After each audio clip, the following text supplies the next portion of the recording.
reka nongere mbahe ikaze rero, mbahaye ikaze ku ijambo ry'umwimerere. Karibu mbahaye ikaze ku ijambo ry'umwimerere. Germain Muhirwa. Shalom Bashem Adonai Elohim Elohei Avraham Yitzhak veYaakov Yeshua HaMashiach. Maze anachnu holchim lilochot hayom. Niki tugiye kureba uyu munsi? Tugiye kureba inkuru y'ibivejuru bavuga ngo bisa n'abirabura bigiye kuza mu kwezi kwa 11 hano ku isi. Mbanze mbasuze rero mu izina ry'Uwiteka Imana ishobora byose, Imana ya Abraham, Isaka na Yakobo, kubw'umwami wacu Yeshua HaMashiach benshi bita Kristo. Nkuko mbikubwiye, tugiye kureba inkuru iri gucicikana hirya no hino, yaba kuri za TikTok, Instagram, za Facebook, za YouTube, za X, yahoze ari Twitter, hose bari kuvuga ngo hari ibivejuru bigiye kuza mu kwezi kwa 11 bisa n'abirabura. Ayo makuru akaba yatangajwe na NASA, nubwo batari kuvuga inkomoko yayo, ariko iyi nkuru iri kuvugisha abantu benshi hirya no hino. Sinzi wenda biterwa naho umuntu aherereye kugira ngo abone ayo makuru, ariko ni ibintu biri kuvugwa cyane. Abantu bakibaza kubera iki biri kuvugwa uyu munsi, biri kuvugwa mu bantu hirya no hino. Bantu kandi aho like rero tuzamuke kugira ngo ubutumwa bugere ku bantu benshi. Kandi aho like, wiyandikishe subscribe kugira ngo ukuri kujye kugera ku bantu benshi banyotewe ukuri amanywa n'ijoro. Wibuke ijambo ry'Imana riratubwira ngo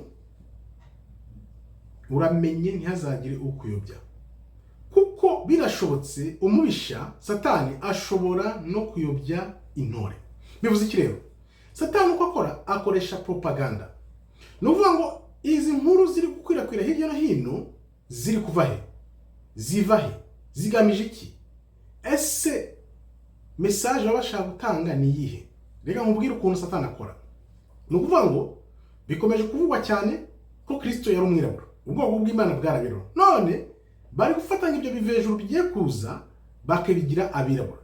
Muri Amerika abirabura basizoye baravuga bati iryo ni ironda bwoko, ivangura ruhu. Kuki ibintu bibi byose bibaye babyegeka kubirabura? Kuki ibintu byose bigiye kuza ari bibi babyegeka kubirabura? Ariko abafite inyurabwenge bari kuvuga bati ahubwo babonye ko kwakuri kutazahishwa iteka. Wibuka ko ijambo ry'Imana ratubwira ngo nta na kimwe cyakora hatabona kitazajya hagaragara. Twama tuvuga iteka ko Kristo yari umwirabura, ubwoko bw'Imana bwarabirabura, Bibiliya yose ari yabirabura. None dore tugeze mu bihe bya nyuma, batangiye kuvuga ngo ibivejuru bigiye kuza kuko ari byo bita ibintu bibi ngo bisa n'abirabura. Bivuze iki? Harimo ubutumwa bujimije hano cyane, ariko abaje gusesengura babiteye imboni hakiri kare. Nuvuga ngo uriya muzungu batanze bakomeza batanga ngo niwe Kristo, byanze bikunze uko Imana ikora ntawe ushobora gupfukirana ukuri kw'Imana. Ibyo ni ibintu tuzi. Bazi neza ko icyo gihe kizagera, noneho kwa kuri kukaza hanze. Ariyo mpamvu batangiye gutangura bavuga ngo ibyo bivejuru bizaza ngo ari abirabura. Kubera iki? Noneho niyo mara kuvuga ngo bije nk'abirabura cyangwa se aribyo bakoze, kuko bavuga ko hari ibintu byinshi bashobora kuba barakoze, barakroninze, noneho bakazabizana mu minsi ya nyuma kugira ngo bayobye abantu. Kubera iki? Noneho ibyo bintu babizane by'ibivejuru, tuzi neza ko muri Bibiliya twasomye ko ibivejuru byaje bikivanga n'abana b'abantu, abakobwa b'abantu bakabyara. Ibyo bindi film ari ibivejuru bindi babyaye, noneho Imana ikaza kubikuraho ikoresheje umwuzure, nubwo bitashize kubera ko byari imyuka, byaje kuba imyuka biragaruka. Ariko noneho ubwo icyo bari gukora, barashaka ko bayobya abantu, noneho berekane ko uko bamye bavuga ubutumwa bwabo ko abirabura ari babi ari bo wenda Satani ikomokaho, kuko niko bavuga. Noneho bazana ibyo bivejuru bakoze bya fake, biri artificial, babizana bavuga ngo ni ibivejuru bivuye mu ijuru bisa n'abirabura. Gahunda ni ihe rero. Noneho ngo Kristo naza nawe ari umwirabura, abantu none bose bazatavuga ati avuye muri bya bivejuru, uyu ntitwamwizera, ntago ari Kristo. Urumva ubwo bugome benshi batabyumva, ntago bazi icyo bigamije. Nuvuga ngo bazazana ibyo bintu bibi, niba mara kubizana babyerekane ko bisa n'abirabura, noneho isi yose ivuga ihita igira yashusho.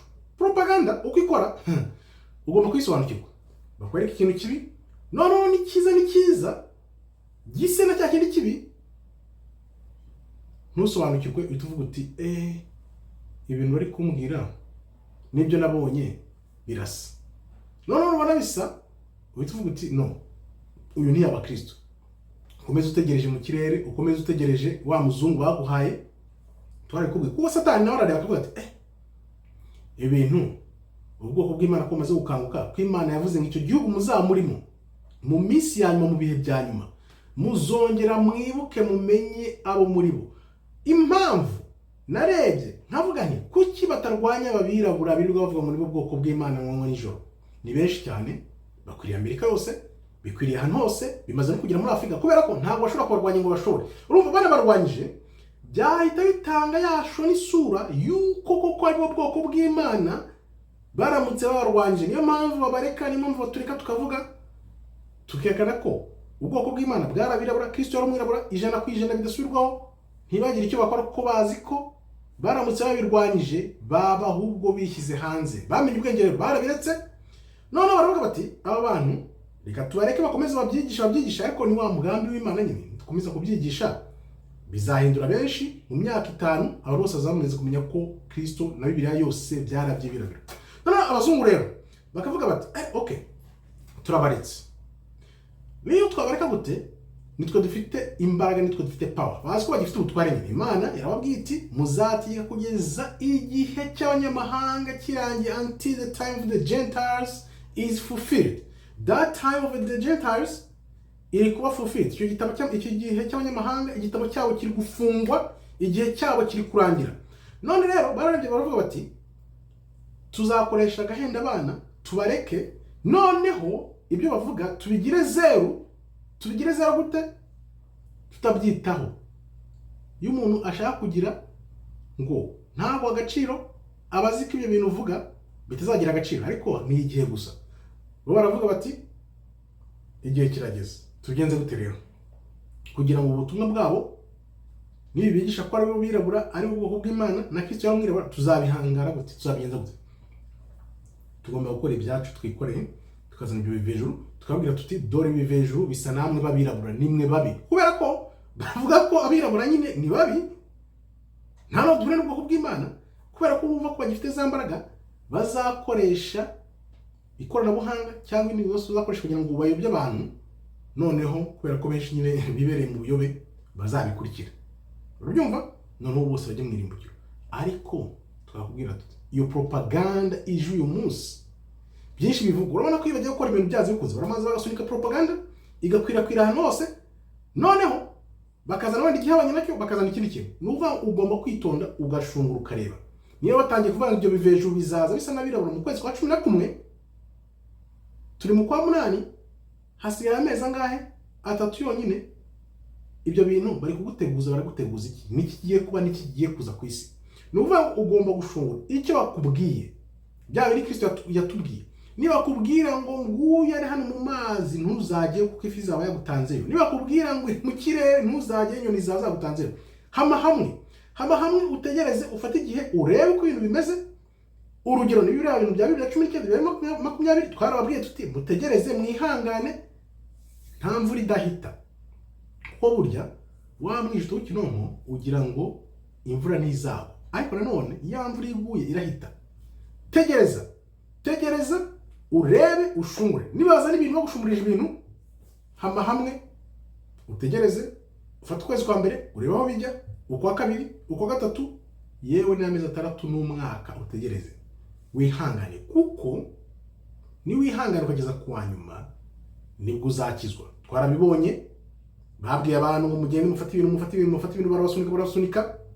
Abantu bazi ubwenge barategereza, barihangana nkuko ijambo ribivuga, kuko ijambo ryari ryarabize ryanditswe, abo twabwiraga bakanga kumva. Ubu nzi ko ibyo bagendamo simbizi uko bimeze, ariko amakuru tuyabona uko ameze n'icyo byari bigamije, nicyo bizagabiza nuko bizagenda. Udakoze ubushobozi, utagize ubushobozi ngo wihangane, ahubwo wa mwami w'umubisha ugiye kuza, mwami w'umwaga, azakunogonora akunangure, kuko ibyo bagiye kuzana noneho nibyo kwitondera.